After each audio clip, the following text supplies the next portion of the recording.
I meant question 11. It's trace the signal from the motor cortex down the spinal cord until a cross bridge is formed and the force is generated.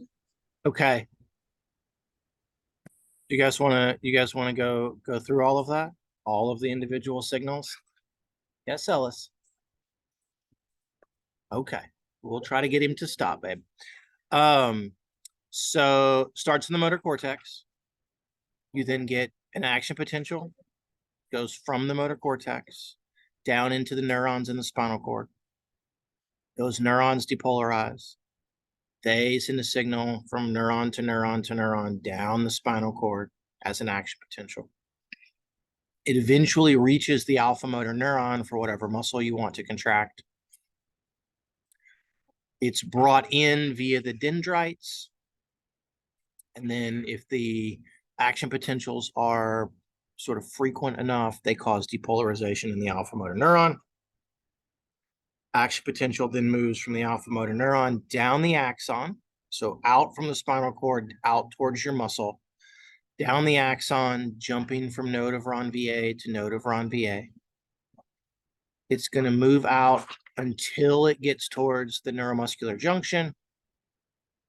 When it reaches sort of the nerve end of the neuromuscular junction, the action potential is going to activate voltage sensitive calcium channels. Those calcium channels open, calcium moves in on the nerve side of the neuromuscular junction. That signals for acetylcholine to be released. So the nerve end dumps acetylcholine into the primary and secondary neuromuscular cleft. From there, they bind to acetylcholine receptors on the sarcolemma. Hold on just a second. I have a very upset child. I will be right back. I'm recording again. Right on the study guide that wasn't the short answer question. On the thing that I gave you guys today, potential short answer questions. That whole thing was not on there. I assure you that you will need to know all of those things, but there's not going to be one giant question where you have to write everything out like all of that. So, but having all of it, knowing all of that information will be very, very helpful. Dr. Black. Yes, Karen. So in relation to everything you said right now, just to be clear, whenever there's like a signal going from like the neuromuscular junction to like the muscle fiber, what's the difference between the like acetylcholine being released versus the calcium? Like, is the calcium what's triggering the action potential, or is it the acetylcholine triggering the action potential? So on the muscle side, Karen, so you release acetylcholine into the neuromuscular junction. It binds to the acetylcholine receptor on the surface, on the membrane of the muscle. That then, the binding of acetylcholine to its receptor leads to the generation of an action potential on the sarcolemma, on the surface of the muscle fiber. That then will spread out and go through several more steps, and then you get calcium released inside the muscle. So, and then that calcium is what actually eventually gets the cross bridge to form. But the acetylcholine is the thing binding to its receptor that gets us an action potential on the muscle. Okay, and then what about the sodium? Because in the diagrams, there's like the sodium that goes in. So anytime we generate an action, and I say anytime, the vast majority of the times that we get an action potential, be it in the nervous system, so in a neuron or on an axon or someplace, or on a muscle fiber, pretty much any kind of excitable tissue that can generate an action potential. The initiating event is going to be we open sodium channels in that cell, and sodium moves from outside the cell to the inside of the cell. And that's going to make our membrane potential go, in most cells, it's about -70, go from -70 and move it up towards 0. And then as more and more sodium comes in, it will eventually go up and spike over that. So the binding of acetylcholine to its receptor opens sodium channels on the muscle's membrane. and let sodium move in. And that's the initiating event that generates the action potential on the muscle fiber. Okay, thank you. Of course. Okay, let me look at the other questions here. Victoria wants to know why eccentric movements generate more force while using less energy. Victoria, what do you think the answer is? I know that it has to do with like ATP being used and like the number of cross bridges required, Okay, but good. I don't Good. understand why eccentric requires like less cross bridges. Okay. If that makes sense. Yeah, sure. So we should probably put a caveat on all of this and say that what this means basically is if we use energy to break a cross bridge apart, okay? And so anytime we're doing something that requires less energy, then there's less cross bridges that are going to have to be broken apart. And so if eccentric contractions to generate the absolute same amount of force as a concentric contraction. So if you pick up something, it and it weighs 20 pounds. It costs you 10 ATP molecules to pick it up. Then to lower it down, maybe it only costs you 6 ATP molecules or something like that. Okay. So the reason that it does is because there's less cross-bridge cycling that has to happen. And you may think, okay, well, why do we need less cross-bridge cycling to get the same amount of force production? And that's because eccentric contractions are going to make use of the elastic components in the muscle, so the connective tissue. So what happens with the connective tissue, so the epimysium, the paramysium, the endomysium, and then your tendons and your ligaments, is because they're stretchy, as you attempt to lengthen a muscle, you're going to try to pull those two things apart. As they get pulled, that connective tissue will attempt as best it can to not get pulled apart. So it's like trying to stretch a rubber band. And so as you stretch, there's a resistive force from the connective tissue during eccentric contractions that's going to provide some level of force, sort of lowering that object down or resisting gravity as it tries to bring that object down, that is not in play when you do a concentric contraction. And so because you're getting force from the connective tissue, you don't have to generate as much force from the cross bridges. And because it's lengthening, the cross bridges don't have to break very often or nearly as often. So that's why you can get basically less energy use for generating the same force. And if you were to be in a situation where you could turn on all of the cross bridges in a muscle, do some sort of maximal eccentric contraction, you're going to get even more force than you're going to be able to get concentrically or isometrically. You can lower down something way heavier than what you can ever pick up because you've got all the force from the cross bridges plus the force from the elastic elements that are going to be in there. Okay, and that's why going downstairs or running downhill or cycling backwards or something like that costs us less energy and feels easier. You weigh the same, but running downhill feels way easier because you're just not using as much energy. Okay, pause for 2 seconds. I'm going to go get a thing to light a couple of citronella candles so I don't get eaten alive by mosquitoes. I will be right back.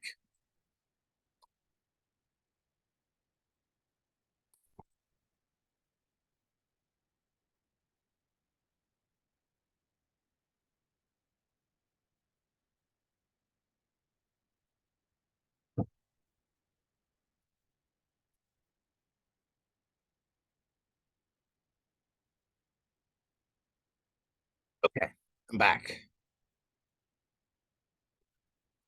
Do you guys remember back 3 weeks ago when my daughter had what we thought was hand, foot, and mouth disease, the day that I actually taught class from home? Do you guys remember that? Yes. And say, for all I know, there's just a whole bunch of blank screens staring at me. This is one of the bad things. I'm like, y'all need to, you at least owe me enough to turn some strands on. So as it turns out, we don't think that she actually had hand, foot, and mouth disease. She had a different thing caused by a virus that's called Fifth's disease. Anybody ever heard of Fifth's disease? It's basically like hand, foot, and mouth, but it's milder. But it has an incubation period of like 2 weeks. And most people get it when they're kids, like the chicken pox. And then, so as an adult, you don't ever get it. Guess who didn't get it as a kid? Me. And what it does in adults is maybe it gives you like a runny nose for like a week and a half. But then the other thing in 80% of adults is it basically gives you acute rheumatoid arthritis. And so I have every joint in my body hurts. My feet are swollen. My hands are swollen. I'm in a not great place. Like Friday night, I could barely, like, I couldn't turn my neck. I could only do like this. It's beginning to get better. So I'm in a bad place. So again, this is my my weekly attempt to remind you guys that kids are the best. And you know, my shameless plugs for birth control and various things. Make sure you're ready to have kids, because these are the things that are going to happen. They're great, they're wonderful, but also they bring all sorts of funk home all the time. So just, you know, make sure you know what you're getting yourself into, or that you're ready for all of those things, because you may end up with like my fingers hurt, like doing anything. So there you go. All right. Sorry, I'm killing time while I do these things. Zach asked the same. Zach, did I answer your question basically too when I answered Victoria's? Yeah, that was good. Thank you. Okay. Awesome. All right. I'm ringed in citronella candles. When it was 105 out, we didn't have any mosquitoes. Now they're back. All right. Haley said yes. Zach also asked, could I touch on pennation angle and how it affects force production? Sure. So pennation angle is, let's imagine this is a tendon, and I have muscle fibers that are going to connect to that tendon at an angle. The angle at which they connect to the tendon, that's called the pennation angle. Okay. And so the tendon wants to pull up and down, but the muscle fibers are going to come in from the side like this. And so they want to pull in this direction. But because of the way the joints are set up, the muscles pull this way, but the tendon only moves this way. So we're losing with pennation. Not all of the force from the muscle is actually going to be applied to pull the tendon in the direction that it wants to go if a muscle has pennation. And so what you get is a mathematical equation that if you want to know how much force is going to get transmitted to the tendon, you take the cosine of the pennation angle. And most muscles have a pennation angle somewhere between like 10 and about 20 degrees. And so you're usually getting somewhere between 85 to 95% of the force from the muscle fibers being transmitted correctly onto the tendon. But you do lose a little bit. But what we get out of this is by having the fibers come in at an angle, I can stack more fibers in than I could if the fibers went this direction and they went just like straight across. Okay. So you can get more functional cross-sectional area. We call that physiological cross-sectional area. So you lose a little bit of the force because they come in at an angle, but you can add so much more, so many more fibers that extra number of fibers dramatically overcomes the 10 to 15% loss of force production that we get because they insert at an angle. Okay. And that's the idea behind pennation. Now, not all muscles have pennation, like your hamstrings, your sartorius or something don't really have any pennation, but they tend to be long, kind of skinny muscles that are made for doing very, very fast contractions. Your quads are heavily pennated because you just want big, strong, cram as many fibers in there as you can because of the things that we ask them to do, to be able to run and jump and walk and lift things. Okay. Okay. So does that mean that pinnate muscles are stronger than the fusiform muscles, like overall?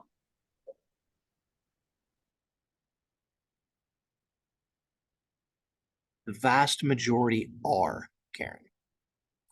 If the actual cross section is exactly the same, then no, a fusiform muscle would be stronger because you don't lose any force from pennation. But in most of the muscles, that's not how that happens. By being able to have pennation, you get a larger physiological cross section. So that's a pretty darn safe assumption, is to say that pinnated muscles generally are going to be stronger than unpinnated muscles. But you don't have that many muscles that are actually fusiform anyway.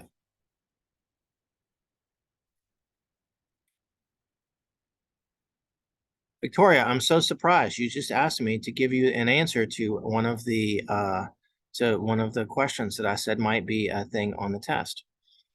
I don't really know how to handle all of that. This is new ground for me. I'm not usually prone to giving people potential test questions beforehand, so I don't really know how the best way to approach this is going to be. So, what do you guys think?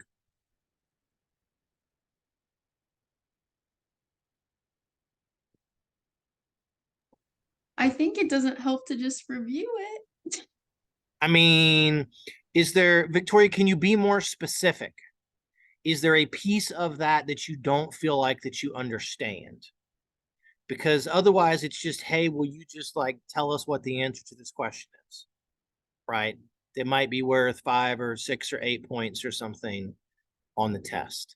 So can you be more specific about, I don't understand this piece of it, or I don't understand something, Victoria, rather than just a very general Dr. Black question of, can you just talk about this?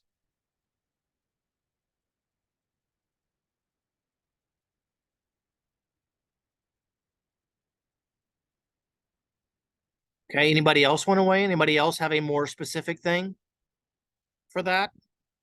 Also, I guess, did we lose Victoria? I can't see Victoria's question, so I don't know what question it is.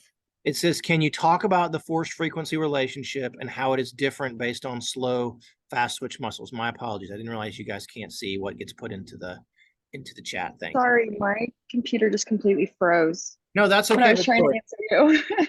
I was, yeah. So is there something more specific about the force frequency relationship that we could? It was like the second part, whenever it's talking about the slow and fast twitch part and like how that relates. I don't know if you can touch more on that. Yeah, for sure.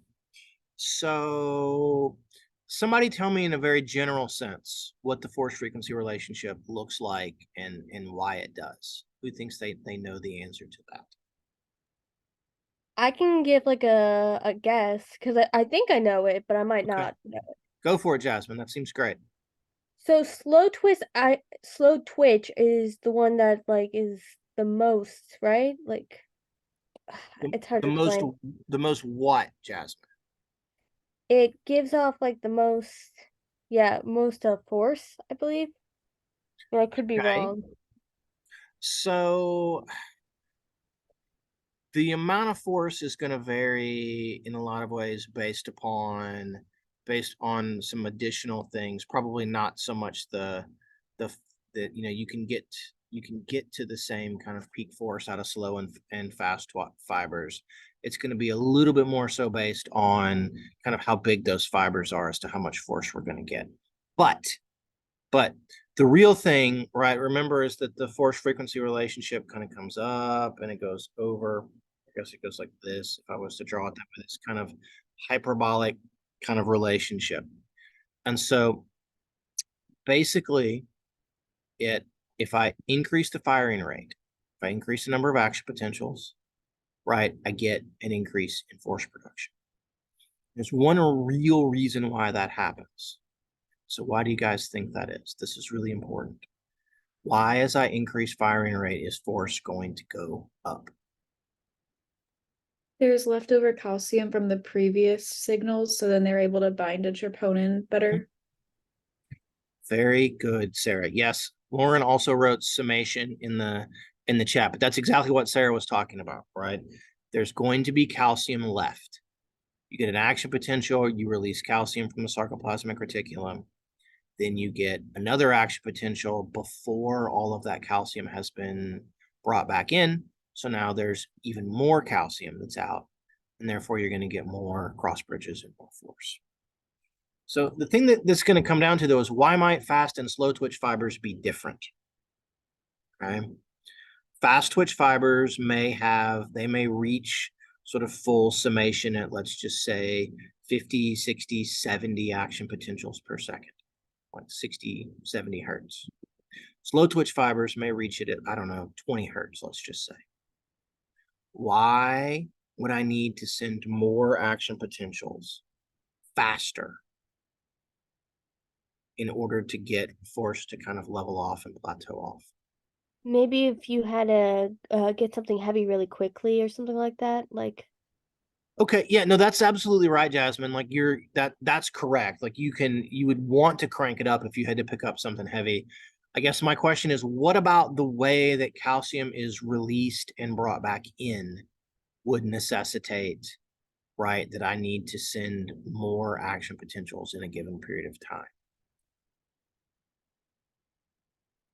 And also, are there things about that that might differ from previous things that you guys had seen between slow twitch and fast twitch fibers? Isn't it because with slow twitch muscles, the myosin ATPase activity is slower than fast twitch? That's right. That's part of it, Skylar, but it's not the entire. You're barking up the right tree, but it's the wrong kind of tree. So like you're in the realm of things. Is there another enzyme that might differ among all of those between slow twitch and fast twitch that's not just the myosin ATPase? Calcium ATPase, maybe? That's right, the calcium ATPase. Okay. What does the calcium ATPase do? Suck the calcium back into the SR. Perfect. So how is it different between fast twitch and slow twitch? Which one's going to have a faster calcium ATPase? Isn't it the fast twitch? Mm-hmm. So if I can suck the calcium back into the SR faster, right, then I'm going to have to send more and more action potentials in a faster, in a faster period of time in order to be able to get it to kind of get all of the calcium out. And so that's the difference. That's the difference, right? Fast twitch fibers have a faster Sarca enzyme, so they can clear the calcium back in quicker. So you've got to send more action potentials to make it work.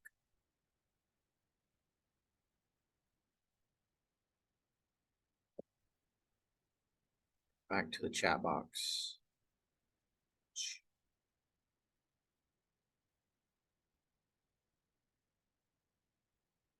Let me go back.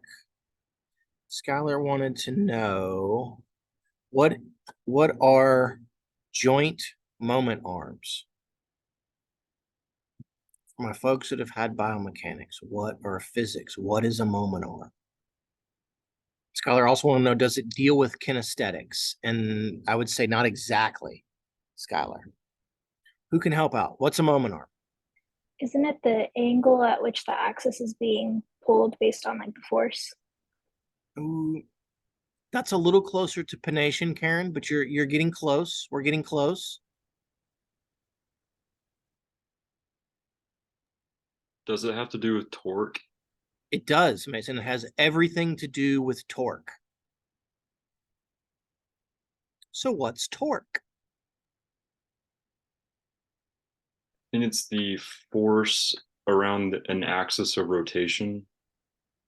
Okay. How would I arrive at that though, Mason? Mathematically, how do we get torque?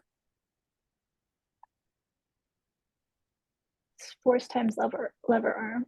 Mm-hmm. That's right, Karen. It's force times moment arm, or force times lever arm. right? So if you look at my bicep, which I can barely sort of move around today, right? The bicep inserts down here on sort of the distal side of the elbow. This is what happens in most joints in our body. I think they're like second class levers or something like that, but it inserts down here and yet it rotates here.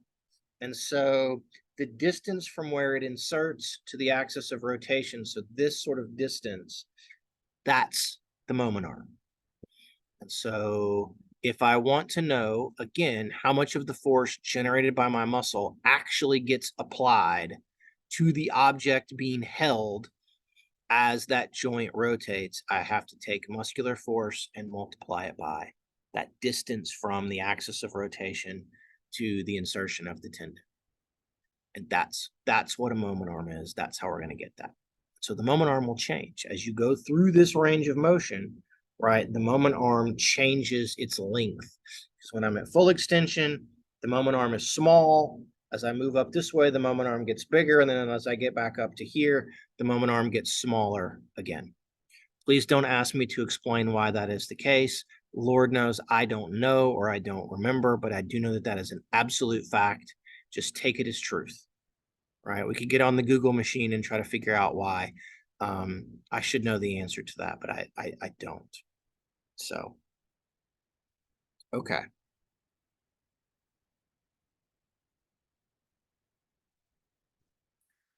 Sarah asked, is the main reason someone can lift more, even if they are smaller, just because of efficient motor unit recruitment?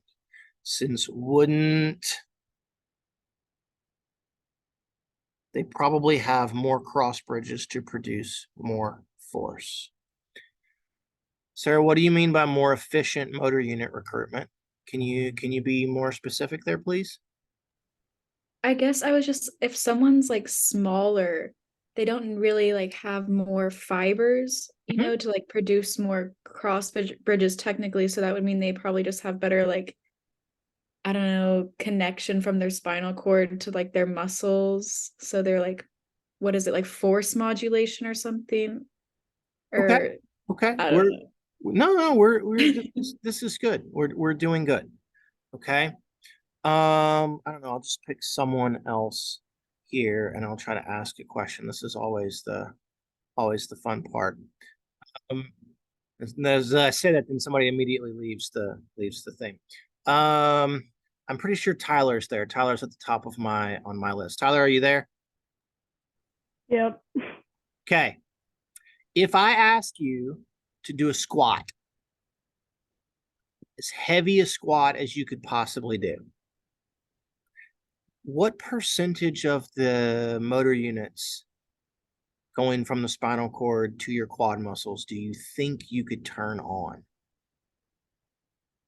I mean, for me personally, yes, you personally. I don't know. I feel like I could. You said for just like the quad muscle? Yeah, just your quads. Maybe like 60, 70%. Okay, 60 or 70%. Do you think if we had somebody who did squats like 3 times a week or something like that, and they did it 3 times a week for 6 months, do you think we could teach their nervous system to turn on more than 60 or 70% of the motor units? Yeah. Okay.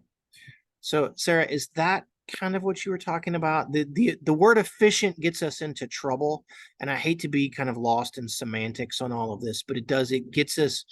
Efficiency sort of describes like output for input or something like all of that, right? Like, you know, you can do the same work as somebody else in a smaller amount of time, or you can do it for less money or something that's more efficient. That gets us in trouble. What I would say basically is your original premise is right. A bigger person, in theory, has the ability to form more cross bridges than a smaller person. So they should be able to generate more force under the assumption that they can actually turn on and use all of that big muscle that they have. They may not be able to. And we may have a smaller person who is able to generate or able to turn on more of their muscle fibers. So when you ask them to do the lift, or you ask them to pick up a box, or I don't know, whatever it is that you're doing, they can actually generate more cross bridges than the other person, because they may not have more total cross bridges, but they can turn on more than somebody else could. Right? Does that make sense, guys? It's a really, really important concept. Okay. Is So there it like a has- name for that? Like Is there a a name? It's for just like turn. Yeah. it's the turning on of the motor units is called recruitment. Oh, okay. Yeah. Yeah. So it might be that you can recruit a larger percentage of whatever fibers you do have, Okay. such that you can turn on more and have more cross bridges than somebody who can't. I think Isaac had a question. Isaac, was it related to that? Do you want to? Yeah, so that concept has everything to do with some sort of like neurological adaptation. Everything to do with a neurological adaptation. Okay. Absolutely. And I was going to say, this is the concept. When I ask you guys in class on Wednesday to say, how much stronger can you get? Right. And almost every group said you can get a larger percentage of strength gains than you can in size gains.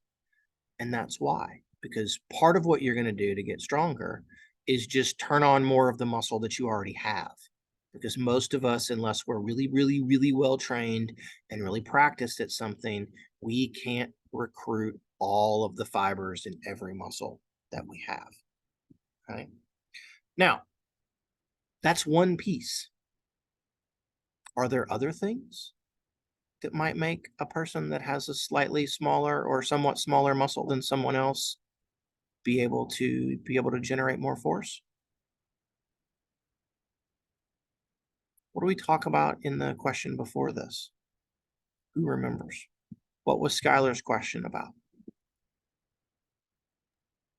It's about joint movement arm. About moment arm. Right? What if I'm a smaller person, but I have a bigger moment arm because of the way that anatomically, a particular joint is, right? And so maybe I have a greater mechanical advantage than someone else because of all of that. Okay. What else? We talked about it in a couple of things before that even. What else might be different from a sort of muscle structure standpoint or from an architecture standpoint? Moment arm could be different. What else could be different?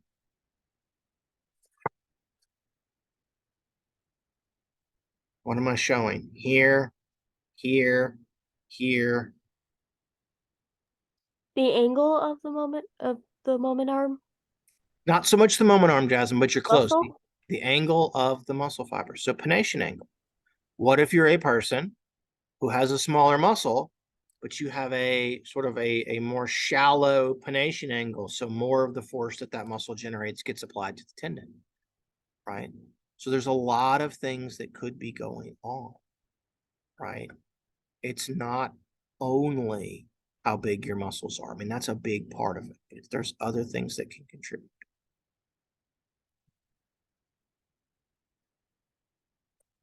Okay. That's all the questions that were in the chat. We have anything else, guys?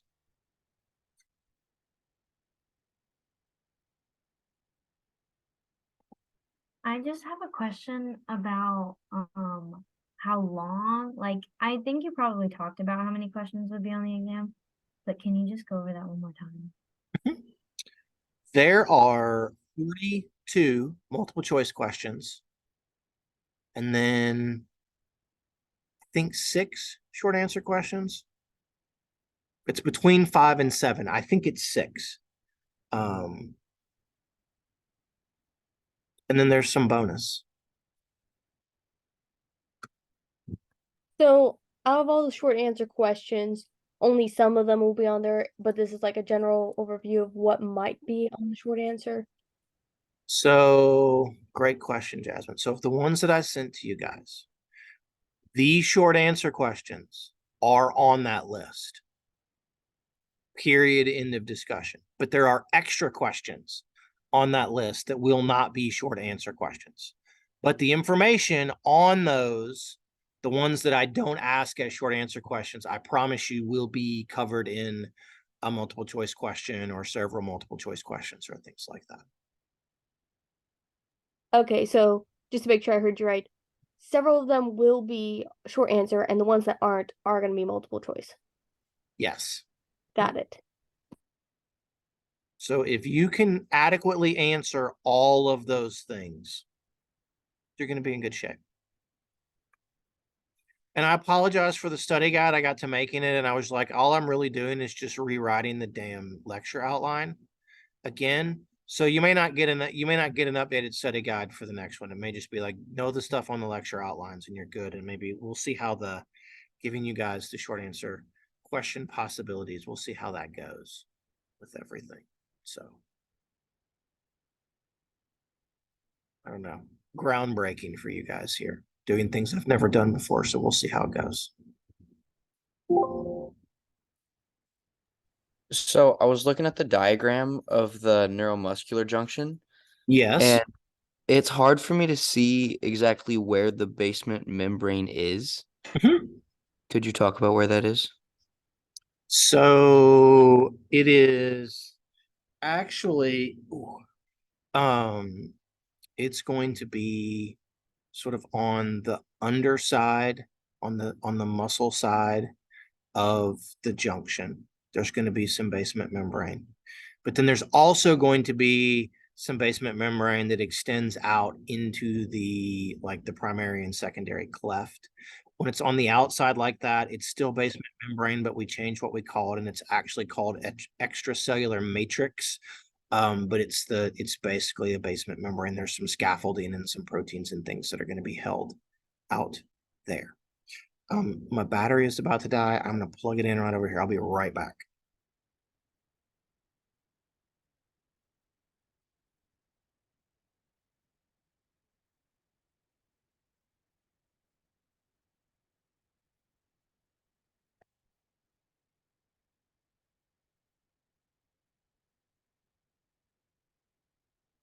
Okay, I'm back.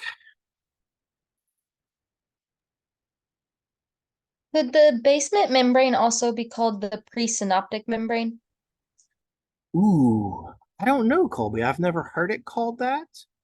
Do you have, or have you found something that would call it that? So to me, the presynaptic membrane is going to be on the nerve side of things. That's usually when we talk about, like, it would mean before the synapse, and so that would be on the nerve side. But there is scaffolding and things like that that's sort of an equivalent to the basement membrane on the nerve side for sure. The only reason I was asking is because on the picture in the slides, it doesn't ever say basement membrane, but from what you just described, I think they have it labeled as the postsynaptic membrane. Okay, so hold on. Let me try to pull up the things.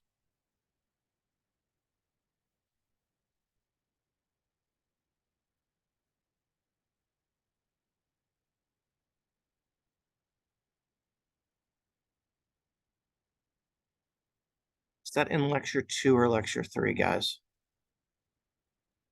Lecture 3. Lecture 3. Slide 15. Okay.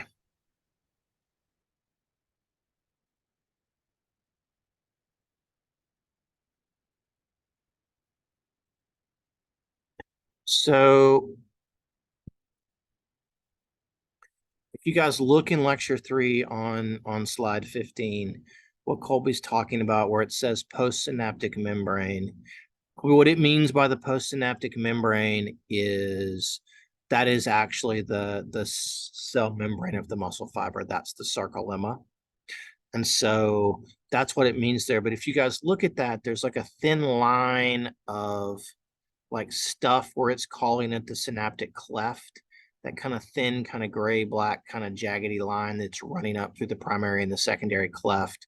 There's going to be sort of basement membrane or extracellular matrix that's going to sort of extend out out into that. And I can tell you guys that, like, if I ask that one as a question, you know, I'm not super concerned about whether you guys put basement membrane or extracellular matrix in there. I'm much more concerned about kind of the big structures and things that are on that particular slide. Okay. I know that Cindy has trained many of you guys very, very well, and that I have said over and over that details matter and every little structure matters and is important, but that's probably on something like that. That's a little bit more than we really, really need to get into.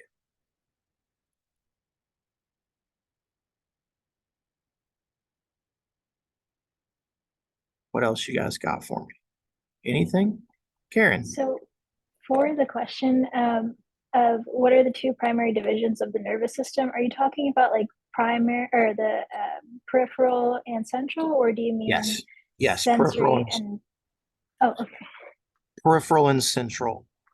So right, okay. and then within, again, this is where I don't like the way that the book kind of does stuff, but then like within the peripheral, there's a sensory and a sort of somatic component to the peripheral. But to be honest, there's also those things in the central nervous system as well. They just go to different, they get back in on different sides of the spinal cord. They go to different parts of the brain as well. So. Okay.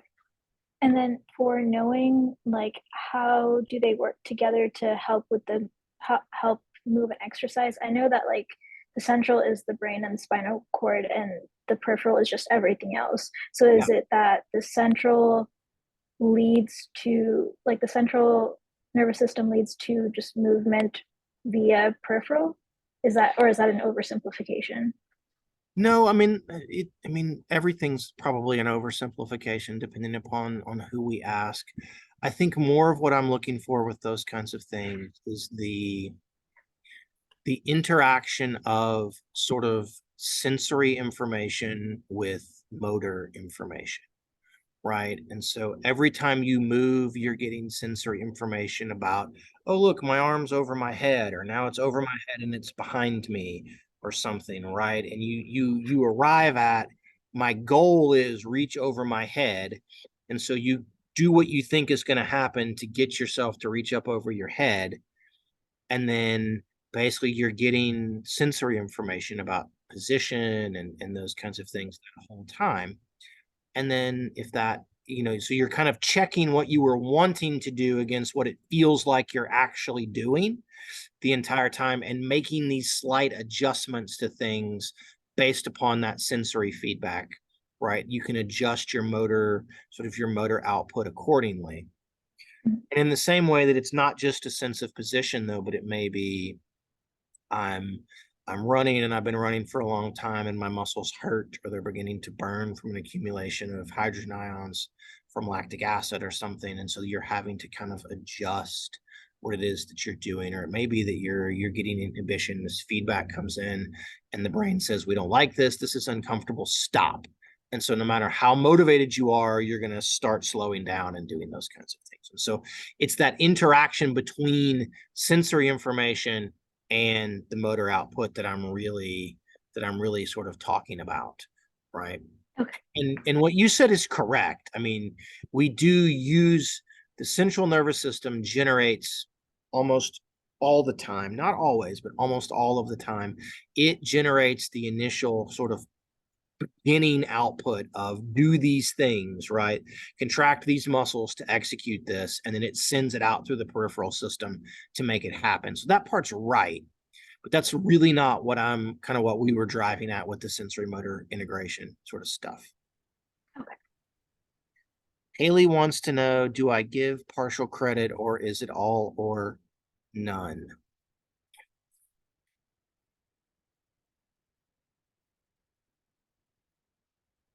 Sorry, I have an easy answer to this. I'm just seeing, Mason, you've had me before. Do I give partial credit? I honestly can't remember. What? No. Really? Who else Well, I just remember the nightmare of the I scarred you all for cycle forever with the other question. I think that just distracted me from all the other graded. No. Yes, I will very much I give partial credit. But if you just bullshit, I'm not going to give you partial credit. Like, I will tell you, write what you know, write what you think needs to be there. But just because you write a whole bunch doesn't mean, you're not going to get credit for just having written something. I'll write sort of sarcastic things on your paper, like that's an answer to a question, just not this question or something else, if we do that. But I try to give partial credit where I can. Okay. If I ask you to draw something, I don't expect you to be Da Vinci in your ability to like draw stuff either. Like just do the best that you can. Professor, could you help me understand the like why the sarcomere length tension relationship looks the way it does? I could, Isaac, but why don't you tell me why you think it is that way? Mm-hmm.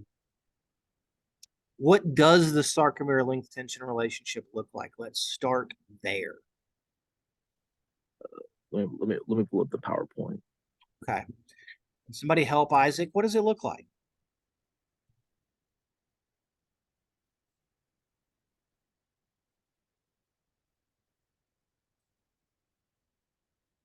Nobody wants to talk. Okay. Everybody's here. Isn't it like an upside down U?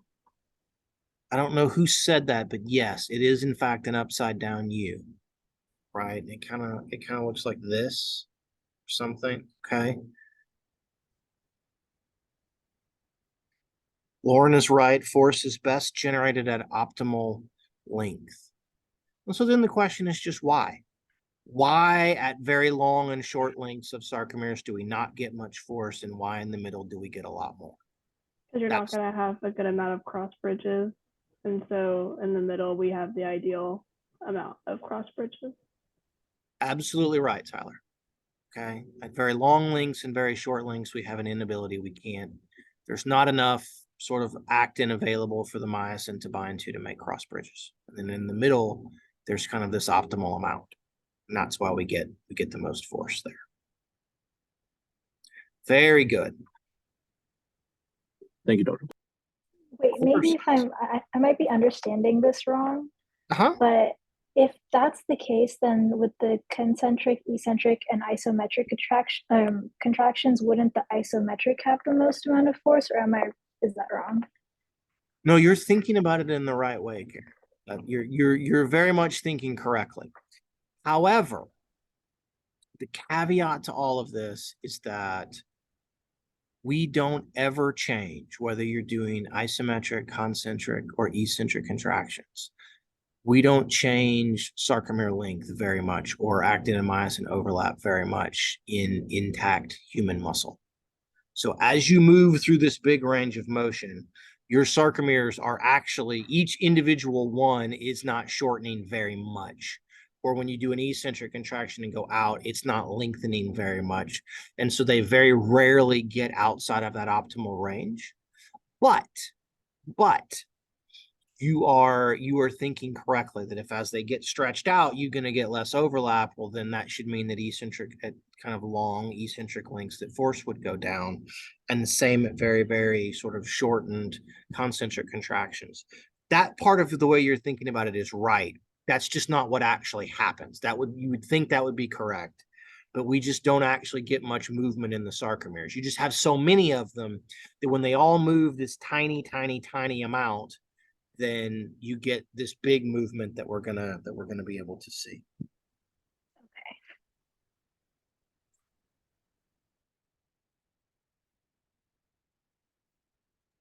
Dr. Black, I got one question. So on number 9 on the study guide, it says how many fibers make up a motor unit. I know it says on the PowerPoint that there's 10 to several thousand motor units, but is there a specific number of fibers you want us to know? No, it depends. Okay. Just it depends.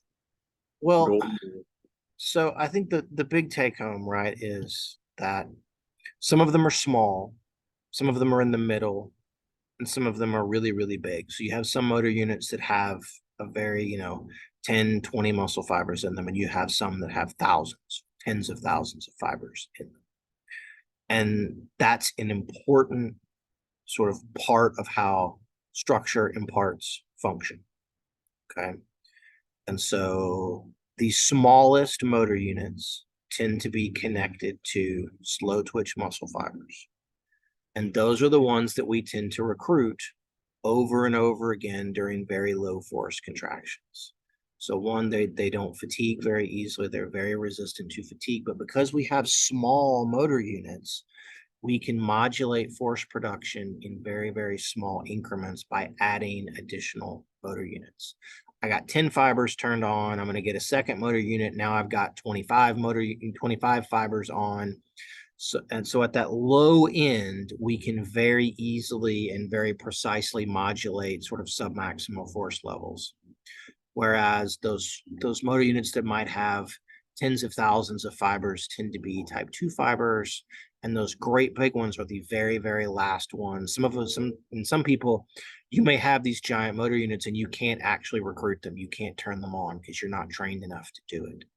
And so I think that's the big key from a functional standpoint, is that having that variation in the number of fibers in a unit, especially on the low end, it lets us more precisely control submaximal force, which gives us all of the dexterity and things that we have in our hands and everything to be able to, to write and use tools and all of this. Or to, send text messages using both thumbs, which I can't do. And my daughter roasts me for on a daily basis and those sorts of things. She gets really excited sometimes. She's like, Daddy, I want to talk in your phone and send Mama a text. So she likes voice to text, and she sends these long, rambly voice to text things. So anyway, but it was some point in our somewhat way back past, the ability to have like dexterity to, to use tools and those sorts of things that we all take for granted separated us evolutionarily from some other animals. Things.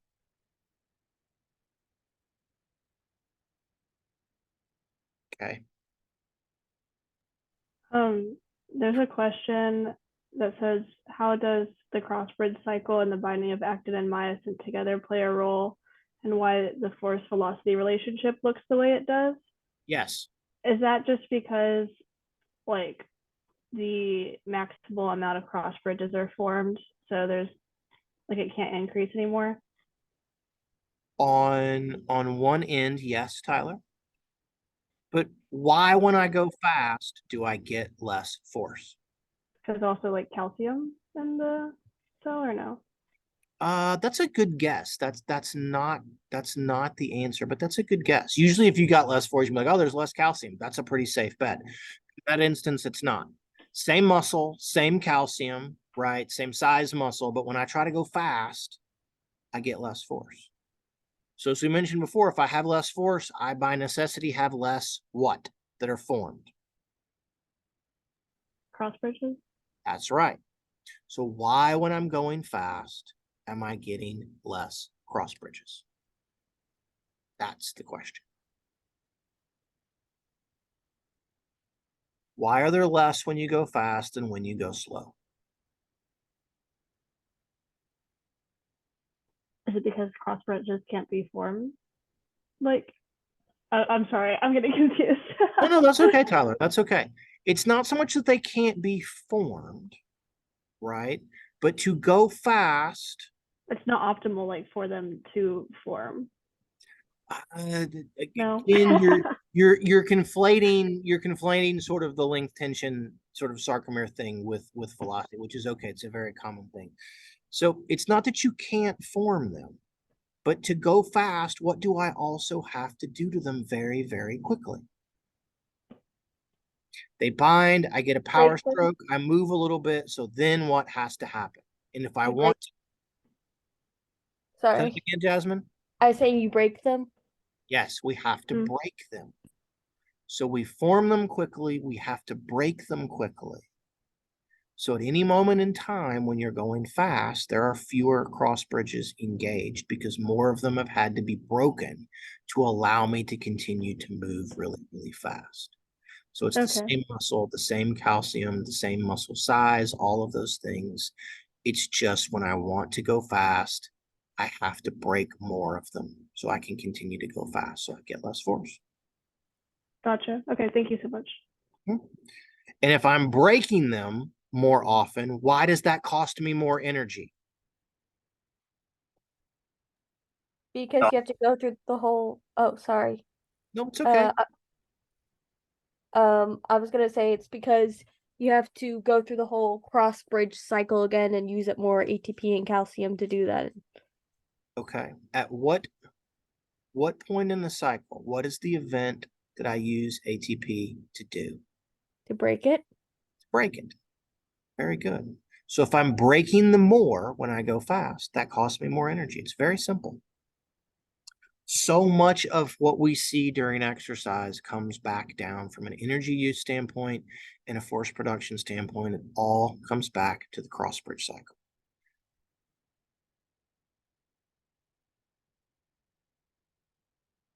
Okay. Anything else?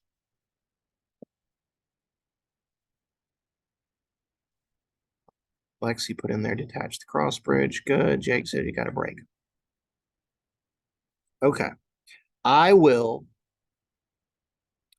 do my best to try to get there by about 7:30 in the morning. I have all the tests printed. I have the answer sheets printed. I'll do the best that I can to get there early. Okay. So if you would like to come and start a little bit early, you're more than welcome to. If you want to come and just sit quietly and continue to study some more, you can do that too. As soon as the recording basically gets finalized here, I'll try to put this on the YouTube channel. So if anybody wants to watch this later on, you can do that as well. So that is kind of what I've got.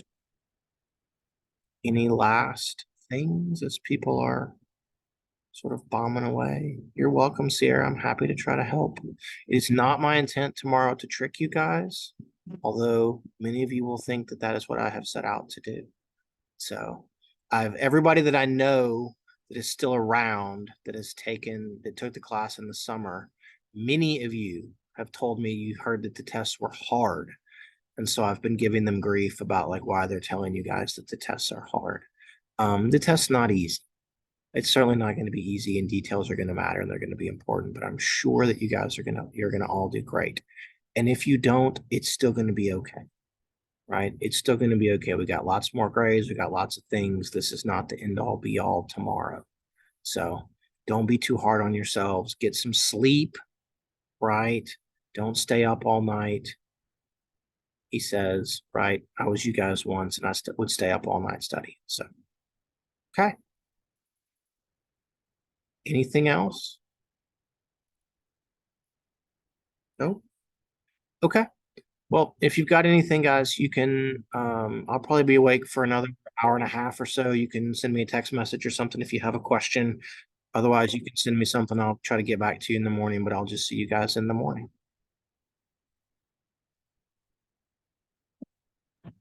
Thank you. Of course, Tristan. Hey, Dr. Black.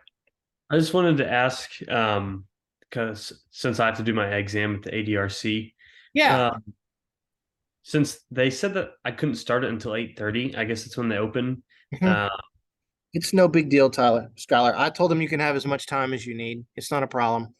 Okay. Yeah. I mean, I normally just use time and a half, and normally I finish in time anyway, with time left over. So, but yeah, I'll just start it at 8:30. No, they can. I sent that over earlier this afternoon. I filled out they have a Qualtrics thing now for like how much time you get and everything. And I think I did it all right, and I also told them that they can text me, if they have questions. And so it's not a big deal. Just, they should have it. If for some reason they don't, let me know. I have it on this computer.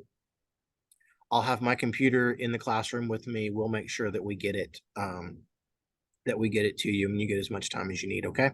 Okay. Sounds good. Thanks. All right. We'll see you, bud. See ya.